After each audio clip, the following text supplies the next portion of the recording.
सो ये है मेरी हाइपर रियलिस्टिक ड्राइंग जो मैंने लास्ट टाइम ड्रॉ किया था, और ये है जो आज मैंने ड्रॉ किया है। क्या तुम भी एक बिगिनर आर्टिस्ट हो? क्या तुम भी चाहते हो मेरी तरह एक रियलिस्टिक पोर्ट्रेट बनाना? तो ये वीडियो तुम्हारे लिए ही है, सो वीडियो पूरा एंड तक देखना। So these are the art supplies जो मैं यूज कर रहा हूँ इस ड्राइंग को ड्रॉ करने के लिए। सो या एंजॉय द वीडियो। सो सबसे पहले मैं ड्रॉ कर रहा हूँ चिन्ने को, जिसके लिए मैं यूज कर रहा हूँ 6B पेंसिल। फिर उसके बाद मैं ऊपर वाले एरियाज को भी सेट कर रहा हूँ। फिर उसके बाद मैं ब्लेंड करने के लिए यूज करूंगा मेकअप ब्रश का स्मूथ टेक्सचर के लिए, और फिर डिटेलिंग देने के लिए यूज कर रहा हूँ 8B पेंसिल डिटेल्स देने के लिए, और उसे ब्लेंड करने के लिए यूज कर रहा हूँ मैं ब्लेंडिंग स्टम्प, और हाईलाइट्स देने के लिए यूज करूंगा मैकेनिकल इरेजर। फिर इसके बाद मैं और भी डिटेल्स देने के लिए यूज कर रहा हूँ, और फिर इसके बाद मैं व्हाइट जेल पेन की हेल्प से और हाईलाइट दे रहा हूँ। सो उसके लिए मैं यूज कर रहा हूँ डार्क एरियाज के लिए 8B पेंसिल।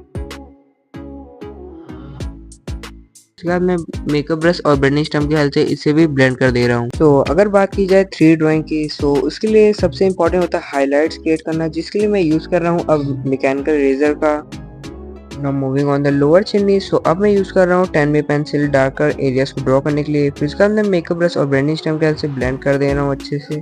फिर इसके बाद मैं हाईलाइट्स क्रिएट करने के लिए यूज करूंगा मैकेनिकल इरेजर। तो इस पार्ट को कंप्लीट करने के बाद अब मैं ड्रॉ कर रहा हूँ इसी सेम प्रोसेस से नीचे वाले एरियाज को, जिसके लिए मैं पहले यूज कर रहा हूँ 10B पेंसिल और 8B पेंसिल। फिर इसके बाद मैं मेकअप ब्रश और ब्लेंडिंग स्टम्प के हेल्प से ब्लेंड कर दूंगा, और हाईलाइट्स के लिए यूज करूंगा मैकेनिकल इरेजर। सो नाउ अब मैं यूज कर रहा हूँ 8B पेंसिल और 10B पेंसिल। फिर इसके बाद मैं ब्लेंडिंग स्टम्प की हेल्प से इसे भी ब्लेंड कर दूंगा, और हाईलाइटेड पोर्शन को ड्रॉ करने के लिए यूज करूंगा mechanical eraser. So moving on the lower portion, so अब मैं यूज कर रहा हूँ 8B पेंसिल। फिर इसके बाद मैं लाइंस को ड्रॉ करने के लिए यूज करूंगा स्केल का, जिससे परफेक्ट लाइन ड्रॉ हो। फिर उसके बाद मैं हाईलाइटेड एरियाज को भी ड्रॉ कर रहा हूँ मैकेनिकल इरेजर की हेल्प से, और फिर उसके बाद अगेन मैं 8B पेंसिल की हेल्प से इस प्रोसेस से ही ड्रॉ कर रहा हूँ, और फिर हाईलाइट से देने के लिए यूज कर रहा हूँ mechanical eraser.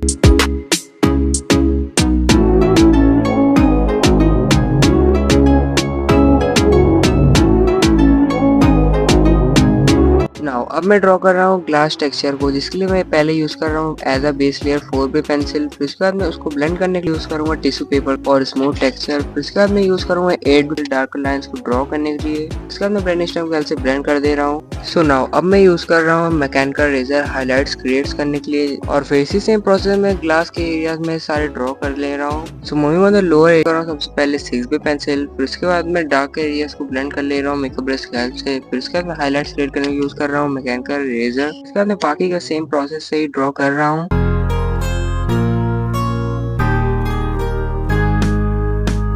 So moving on the lower part, so अब मैं यूज कर रहा हूँ 8B और 10B पेंसिल। फिर उसके बाद मैं इसे ब्लेंड कर ले रहा हूँ मेकअप ब्रश की हेल्प से। फिर इसके बाद मैं हाईलाइट्स क्रिएट करने के लिए यूज कर रहा हूँ मैकेनिकल इरेजर। फिर इसके बाद सेम प्रोसेस से बाकी एरियाज को भी ड्रॉ कर ले रहा हूँ।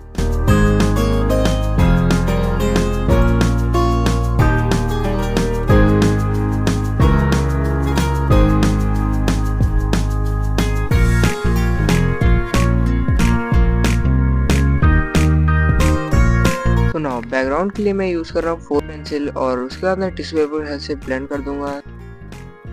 तो आई होप आपको वीडियो पसंद आएगी, तो प्लीज लाइक शेयर सब्सक्राइब जरूर करना।